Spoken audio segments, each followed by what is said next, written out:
E aqui atrás eu falei sobre essa possível vitória do ex-presidente Lula no primeiro turno, por conta dessa pesquisa da Quest que saiu na semana passada, foi a primeira pesquisa agora de 2022, que dá Lula com 45% das intenções de voto e Bolsonaro teria 23%, o ex-juiz Sérgio Moro 9%.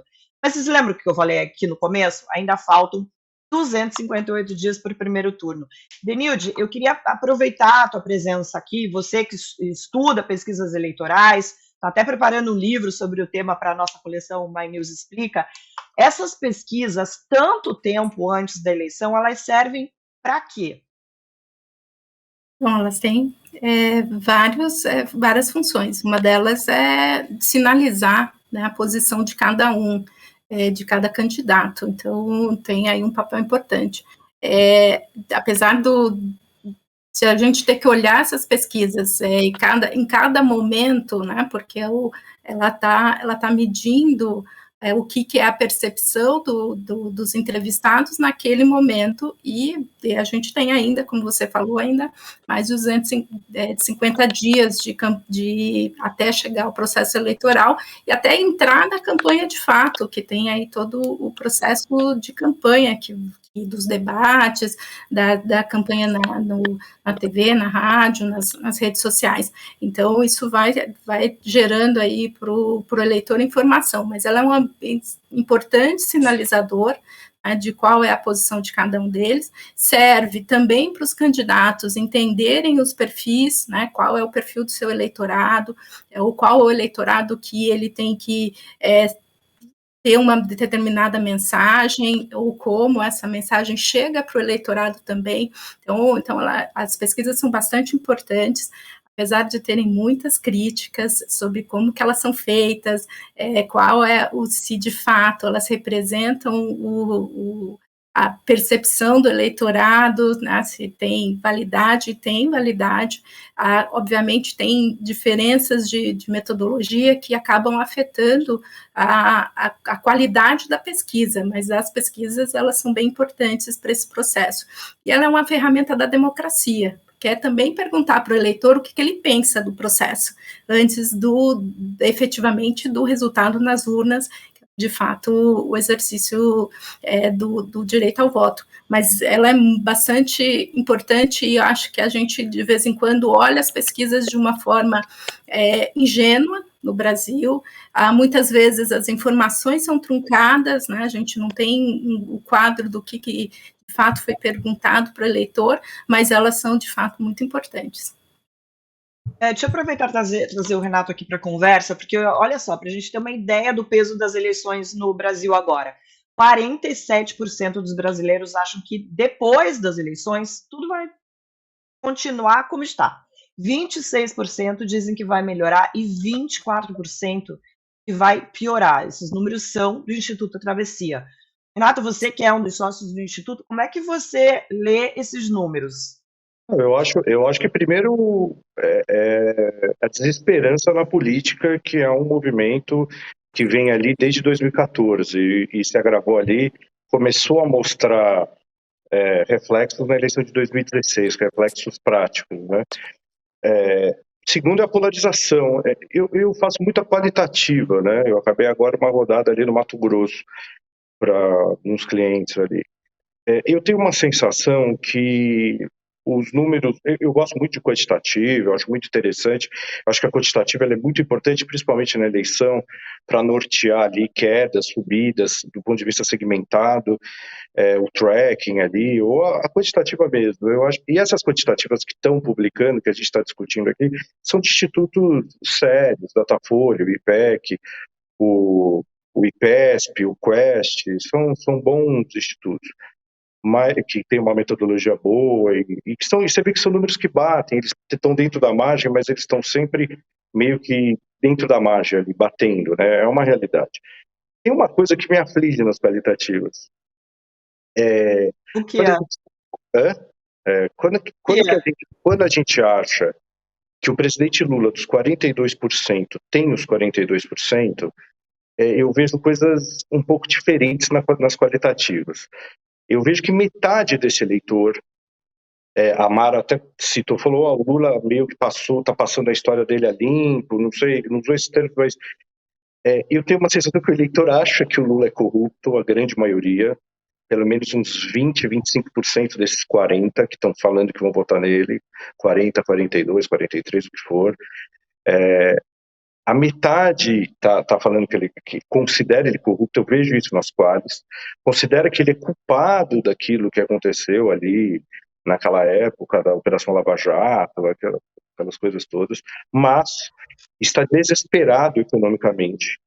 E quando Então, olha isso para que eu te trás, perguntar, o que faz, então, essas pessoas, mesmo tendo essa percepção sobre o Lula, o que faz, então, elas colocarem o voto nele mesmo assim? eu acho que são duas coisas. Um desespero econômico, quando você olha para trás ali entre 2004 e 2011, uma vida melhor, de principalmente poder de consumo, principalmente acesso a alimentos, preço de gás, de energia, de gasolina e comida mesmo, entendeu? A questão da carne bovina é dramática, eu sinto isso desde o começo da pandemia ali, 2020, nas qualitativas. O eleitor de classe C2 e D não come mais proteína direito, é muito triste o negócio. E a classe B e C endividada ali, vivendo no limite do mês, por causa de uma inflação de várias coisas, e olha para trás e vê ali o Lula como uma única alternativa, e numa polarização com um presidente que tem um problema de margem muito sério, que tem um problema de seriedade, tem uma decepção ali de uma parte da classe média porque não quebrou. Opa, E acho que eu perdi o Renato. Eu posso fazer uma pergunta ao Renato? Por favor, governador, que acho que a gente perdeu o Renato aqui. Por favor, governador, pode falar. Vou fazer a pergunta genérica. Se ele aparecer, gostaria de ter a resposta. Quanto por cento desses 46 que dizem votar no Lula defenderam o impeachment da Dilma? Essa é uma pergunta que o PT deveria levantar. É verdade, é uma ótima observação.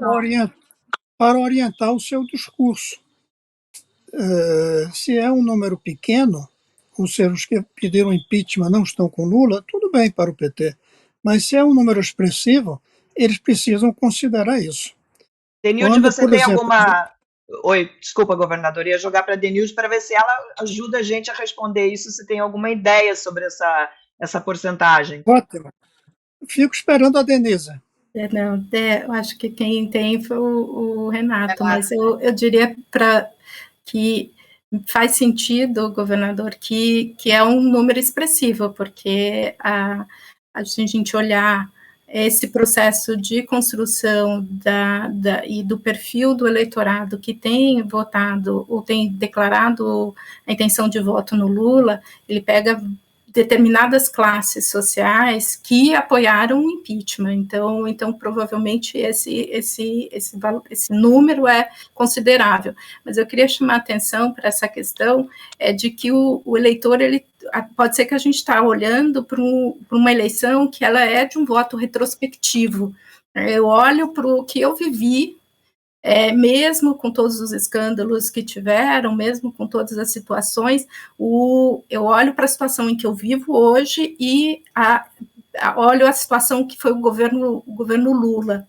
e não o governo Dilma, porque eu acho que essa é a grande diferença que o PT, na narrativa, está tentando fazer, é não trazer o período Dilma, e sim manter uma ligação com o governo Lula, que aí sim o eleitor tem uma visão positiva daquele momento de crescimento, de ganhos econômicos, de acesso. Então, eu voto não só porque eu confio no candidato, mas eu voto porque eu quero retomar uma posição social e econômica que eu tive durante os governos dos anos Lula. Mas, para isso, o governo teria que, o PT e o Lula vai ter que desconectar do período dos anos Dilma. Ô, Denilde, mas o PT pode buscar, e eu acho que estão fazendo isso, enfim, tentando ali, porque tudo o que houve de inclusão nos dois governos Lula, eles tiveram que devolver nos governos Dilma, né? Quer dizer, o filho na faculdade teve que sair no governo Dilma, recessão, desemprego, enfim, todo aquele estrago que foi a nova matriz econômica.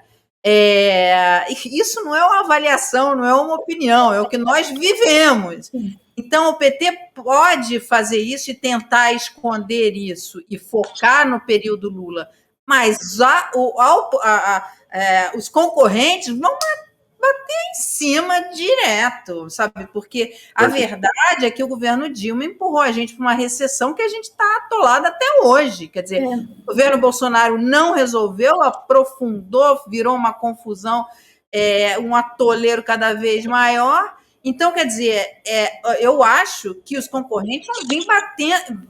É o grande calcanhar de Aquiles do ex-presidente Lula. Desculpa aí, é o grande calcanhar de Aquiles. Aí, viu? Desculpa, eu falei do PT, caiu. É tão forte o negócio que caiu o meu negócio aqui. Desculpa aí. Mas tem uma pergunta para você, Renato, que o senador fez. Qual que é, senador? Eu fiz uma pergunta, a Denilde respondeu, mas gostaria de ouvir a sua opinião como pesquisador. E ela própria disse que você tem mais condições. A pergunta é, desses 46% que dizem votar no Lula, quantos foram defensores do impeachment da Dilma? Eu acho que Porque... eu não tenho esse cálculo, mas acredito que uns 20% facilmente. Tá? Nossa, então facilmente. É expressivo, né? De 20% a 25%. Não, eu acho, por isso que eu acho que é frágil ainda, é uma eleição ainda anti-Bolsonaro, e ela é frágil ainda. Toda essa história da prisão do Lula for contada por um player, que não é só o Bolsonaro, porque o Bolsonaro já virou um interlocutor que as pessoas já não levam tão a sério. Claro, ele tem o eleitorado dele cativo, tudo, mas essa história vai ser contada pelo Moro, que é um dos players principais antagônicos ali ao Lula, né? Isso pode criar alguma coisa. E eu acho também que o Auxílio Brasil, ele já está dando indícios, já está estancando. Se você ver as pesquisas desse ano, do IPESP e do Quest, segmentado, você vai perceber que nas classes mais baixas, ele já está estancando a queda com o Auxílio Brasil. E eu não sei se isso vai dar fôlego para ele recuperar o que ele tem que recuperar na classe C2D, porque a eleição presidencial, ela se define ali na C2D. Mas uma daquelas minhas aflições que eu estava falando é que a gente, na quantitativa, o grande erro no Brasil, e os Estados Unidos também tem esse erro, já os franceses e os alemães, eles nos ensinam diferente, é você prestar atenção na espontânea. Eu peço, por favor, para análise, vocês analisarem espontâneo. Os números indecisos na espontânea para presidente ainda giram em torno de 40%, entendeu? O eleitor só está respondendo de bate-pronto Lula e Bolsonaro, e daí terceira via ali não passa de 2%, 1% na espontânea. Isso quer dizer que na cabeça do eleitor, que está desconectado, a grande maioria do brasileiro está desconectado de política, a eleição ainda é uma polarização Lula e Bolsonaro, uma polarização histórica ali, que era PSDB e PT, e depois ficou Bolsonaro e PT.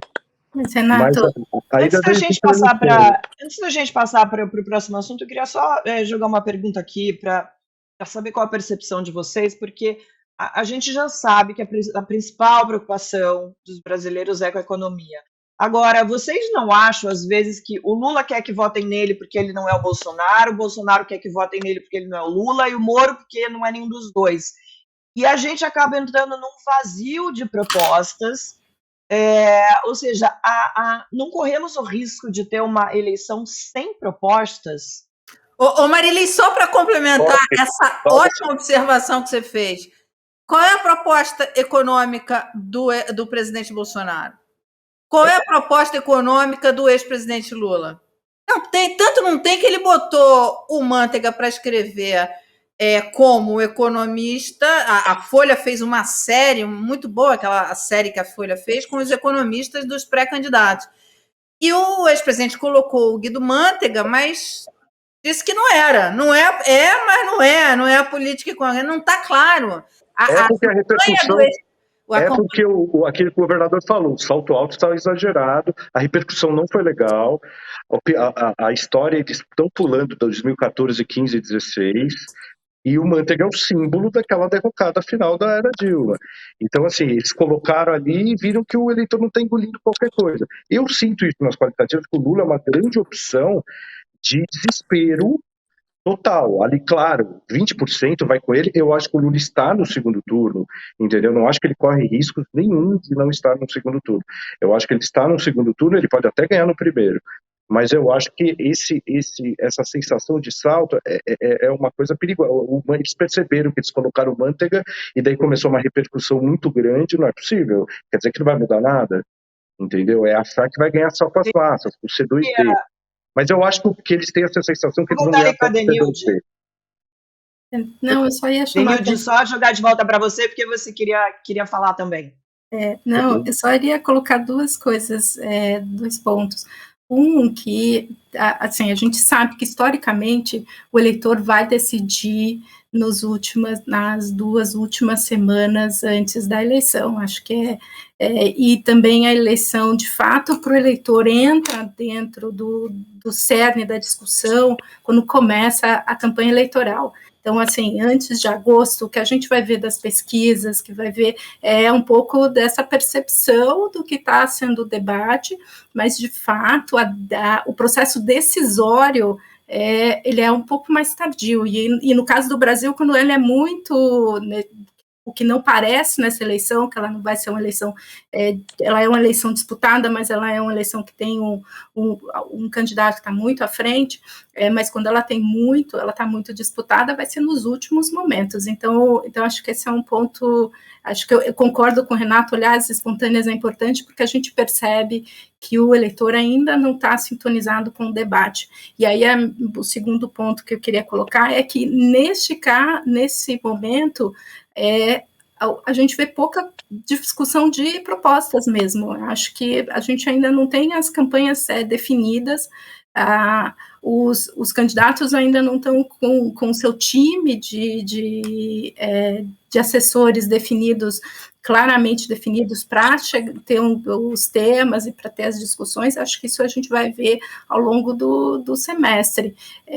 Mas ela também parte desse momento da discussão no Brasil, em que a gente não tem uma discussão temática. A gente não viu isso durante o governo Bolsonaro, né? Acho que a gente viu muito pouco de discussão de políticas públicas, de política econômica, a questões relacionadas a quais são as opções em termos de políticas de acesso, mas a minha percepção é que isso vai acontecer a partir daí principalmente a partir de abril, quando as campanhas já estiverem todas montadas. Jornalismo independente, pluralidade e análise de qualidade. Apoie o nosso projeto. Seja membro do canal My News.